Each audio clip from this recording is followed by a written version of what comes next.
Hi, everybody. Welcome to our team accountability call on Monday, October 17, 2016. This is fun.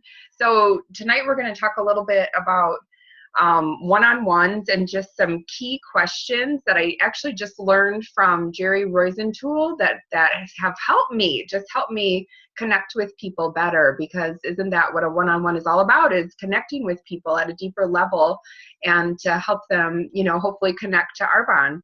And I just want to open with, I know many of you are doing one-on-one. So what has been working? What hasn't been working? What are you feeling is falling flat? Or, because at least for me, I'll start. For me, I've I've done a lot of one-on-ones, and this is usually how it goes. It's like you're usually nervous, so you talk a lot right at the beginning. I ask them about their life and stuff, and then, when I'm sharing why I started Arbonne, it turns into this whole seminar about my own testimony. It turns into being the Tammy show, and by the end, they're like, "Well, that's great for you, Tammy. I'm so glad it's working for you. That was a great presentation." And it's like, oh, shoot, I did everything wrong. I mean, clearly, because they didn't hear themselves or see themselves in anything that I was saying.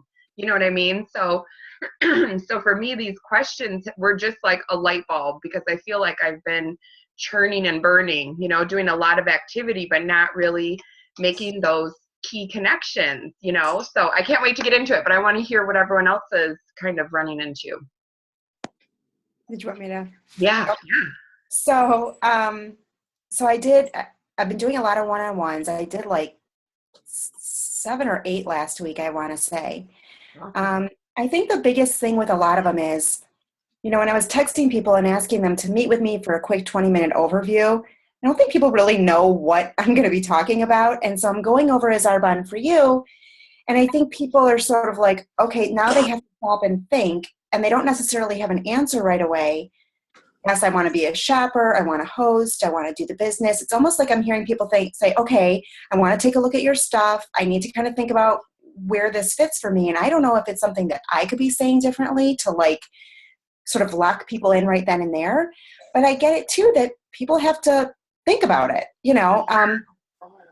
I think one of the most interesting things is that 3 of the people I met with, by the end of me going over as Arbonne for you, and I always say to people, feel free to interrupt. I don't want it to be one-sided,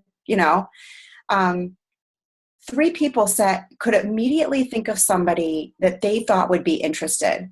One person had already talked to someone's spouse before he met with me because he knew why I was meeting with him.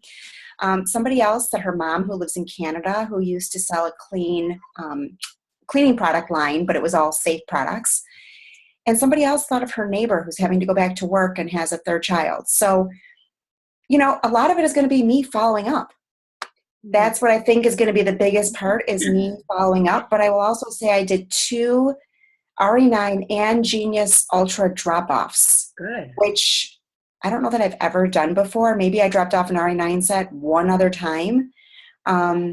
But I was able to get the RE9 set and the Genius Ultra in the box, all in a gold bag, and drop 2 off. And so again, it's following up with those people, but at least I'm getting it out of my house for people to try. So I think a lot of it's going to be follow-up. And for sure, I mean, think about how many exposures you had before you agreed, It was several. So yeah, I've heard up to 6 exposures before people make a decision. And often I do the same thing, Amy. The girls I met with Wednesday night signed up today. What's today? Mm-hmm. Monday. So they had time to look at, make their wish list, figure out what they wanted. We chatted yesterday to kind of refine what they wanted. Then we got them signed up today. So it is kind of a process. They're really excited. So I'm really happy. It's not about us convincing or pushing anyone to a decision.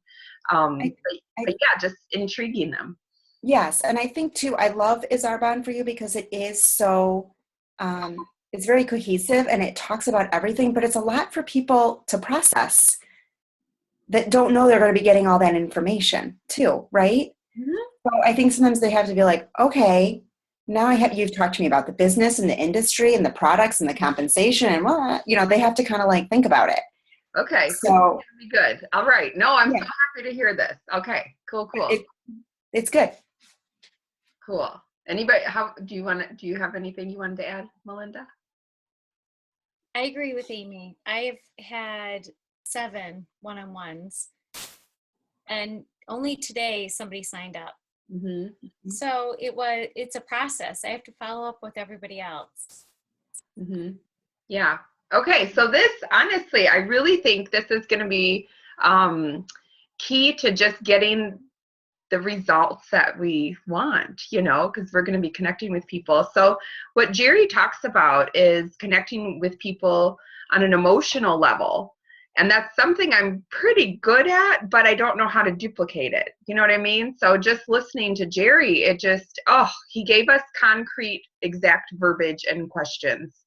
And it was like, oh, now this is a way to duplicate. And they were great questions that we can do the same, with every person we're meeting with. So when we're connecting on an emotional level, often people, and we know we've run into this before, where you meet with someone and it's like, yeah, they've had relatives who've done network marketing and they already have a preconceived idea of what they think Arbonne already is. They feel like they already know what we're going to say. And you know what I mean? Like, it's hard to like draw them in because they feel like they've heard it all before. So instead of even talking about Arbonne, it's better just to connect with them first. And so that's what we're doing, is just when we get them to a place of their own emotion, they're going to look at what we're offering through different eyes. It takes that when we're connecting with them and their dreams and what they're looking for, it takes them to a place they've never been, and they begin to dream about things they thought they could never have. So this is like a really good place to position what Arbonne could offer for them, the potential here. So yeah, I mentioned how I usually open with, sharing why I joined Arbonne, and this is why I love it, and these are the things that are different. And instead, this is what I'm asking. This is my very first question, just to, thank them for meeting with me and everything. And we did this last night on the phone on a 4-way call, and I asked them if time or money were no issue in your life, and these are people I didn't know, I was just talking to them on the phone for the first time. So if time or money were no issue in your life, describe to me what your dream life would look like in the next 5 years. So if time or money weren't, an issue on the table here, what would your dream life be? What would you be doing in the next 5 years? And then just stop and let them talk. If they're just like, I don't even know, because I just have to get groceries and get through this day, then sure, you can, and of course, I mean, we've all had those days, like, what is she talking about? You're just not there in the moment. So you could prompt them a little bit, like, where would you like to live? Where do you see yourself living? Do you see yourself working at the same job? Do you see, what schools would you like your kids to go to?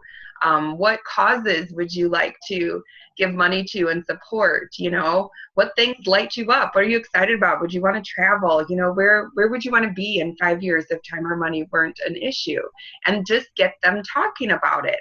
And so, let's just role play a little bit. Do you want to tell me, Amy, where you would be in 5 years if time or money were no issue? Oh, wait, you're muted still. On a lot of vacations. Oh, good. With our whole family. Oh, that's nice. Yeah. Siblings, parents. Mm-hmm. That would be great. Still sending our kids to school, of course, but going on vacations. Wonderful. I don't know. Wonderful. And how about you, Melinda? Tom and I were talking about Italy today. Hmm. We're actually planning it, so I think that's where we would be.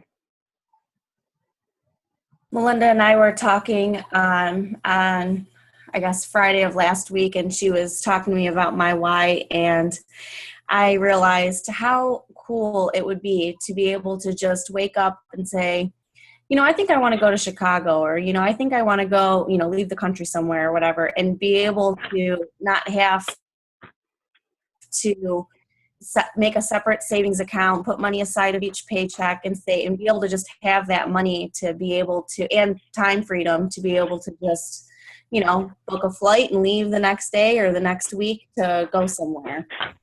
That would be really cool. Yeah. Who's on 248431? Lisa? Is that Lisa? It's me, but I can't I don't know how to unmute. You're unmuted. We hear you. Oh, you do? So what about you? I guess I would be vacations, of course. That's always up my alley. But to try new things, I've been really interested in more of a naturopathic type of healthcare, and I want to be able to provide that, and I can't afford the machine to do it. So I would love to be able to have the money set aside for that. Awesome. I love the way you think. Mm-hmm. Great. And then Angela and Kathy, do you want to unmute for a sec?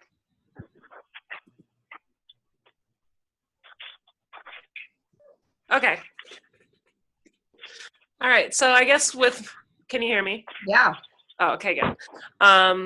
So I guess mine would be I'd be debt free. I wouldn't be weighed under these pounds of debt and just feeling like I can't do anything. So being able to travel and not have to request time off work, and being able to know my schedule more than 4 days in advance, and not having to work every holiday because that's when everyone goes shopping and all that kind of crap. So being able to just have control of my time is the biggest thing. Right. How about you, Mom? All right, and for me, I think it would be to be able to totally make my home and my home environment exactly how I would like it, to be able to have my yard the way I like it, my house the way I like it, just have everything so I would feel real comfortable in my home, and that's just real important to me. And to be able to eat all the food that I want to eat the way I want to eat it, organic and free range. A lot of times I have to cut corners still because of cost, and I would like to not have to do that. So that to me would be what my ultimate, if I could do anything. And of course I'd like to travel, but I would never be the oh, tomorrow I'm gonna go. I have to plan months in advance and have it all booked out and figured out ahead of time. But I would still do that. So that's what I would do. I love it. Well, this is fun. I want to keep going. And you could if you wanted, just to get them talking. So the question then, after hearing them talk, would be, and you might share too, because I totally understand what Lauren's saying, and just to say something like, oh my gosh, I felt that way too working as a nurse. I just felt like I was dying inside because I didn't have any control over my time or my choices. You might throw in something just to identify. So the question number 2, so you got the first question, right? If time or money were no issue, what would your dream life look like in 5 years? What would you be doing? Where would you be living in 5 years? And number 2 is, if you continue doing what you're doing now and nothing changes, how long do you think it will take you to create the lifestyle you dream about? So what do you think about that? Yeah, go ahead. So it's interesting because we do have the means to do what I want to do. And so you're going to run into people who can do what they want to do with what they have. Mm-hmm. So that question is interesting because it's more than just me or I don't know. So I think of it as what am I doing, not what my family's doing, because my husband can provide for that. So if I were going to continue to do what I do, where would I be, right, in 5 years? So I was telling Tom tonight that I would love to be in a place where I could provide health and wellness to people all the time. Like, wouldn't it be really cool to be in a place where you could just have people? And I think of this, and it's terrible because picking up the phone is hard for me, but having people come to me all the time to talk about what they need, that would be really cool. I'm not answering your question because Tom and I are going to go to Italy. And in 5 years from now, I don't have any idea what we're going to do, but I know that I'm going to be doing Arbonne. So just saying. Well, but dial back, because I know your why for doing Arbonne is to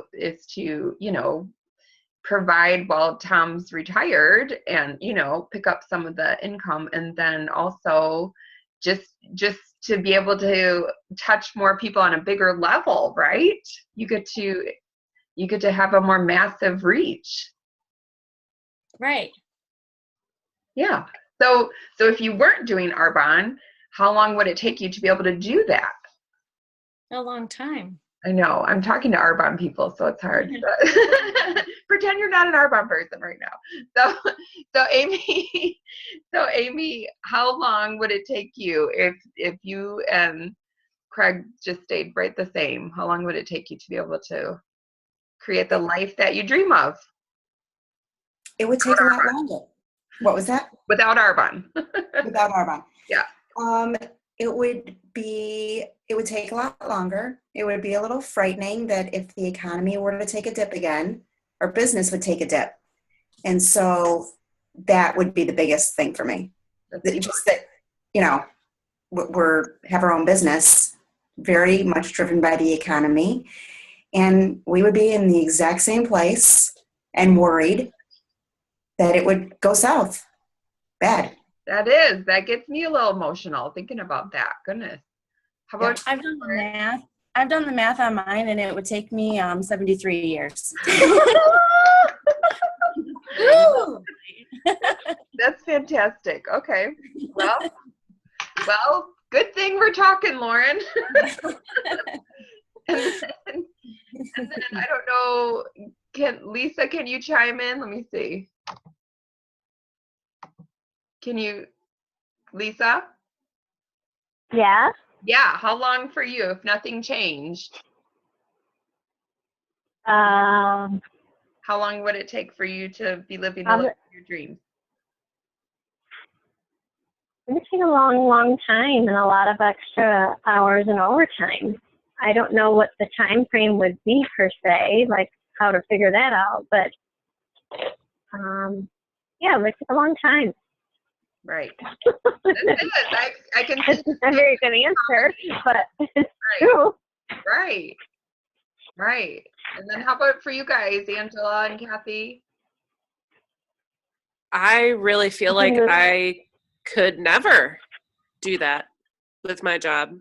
Mm-hmm. I really don't see the situation unless all of a sudden everyone started coming in and buying $1 million of furniture at a time every single day for the rest of my life. I really don't see that ever possibly happening at all. Okay. So Same here. I would die and it still would not happen. Yep. It's so fascinating because these were the answers that Jerry said. People said not in this lifetime. I would be dead first, never, so it would take a long time. It would take 73 years. That's fantastic. So, but you think about this, we have to create this space, where people are starting to think about where they're at and what they desire, they're really not going to be able to make happen with what they're currently doing. Do you see how this is leading up perfectly to now, what we want to offer them? And Jerry talked about how we have to sometimes create some pain to cause people to change. And whew, I thought about that too. I mean, when I was asked that question, if you keep doing what you're doing, where will we be in 5 years? And I did. I wanted to cry. I wanted to throw up. I was sick to my stomach. I hated that moment. I just hated it, And it did. It just hit me so hard. Like, wow, I need to really think about this, because I was so affected by that question. So number 3, the third question, now that you're in this space where you're connecting at an emotional level with someone, May I ask you, if you really want the lifestyle you just described to me and what you're doing isn't going to get you there, then you're either going to have to give up those dreams or you're going to have to make a change. Would you agree with that? So if you were given the option, what would you choose? Giving up your dreams or finding a way to make them happen?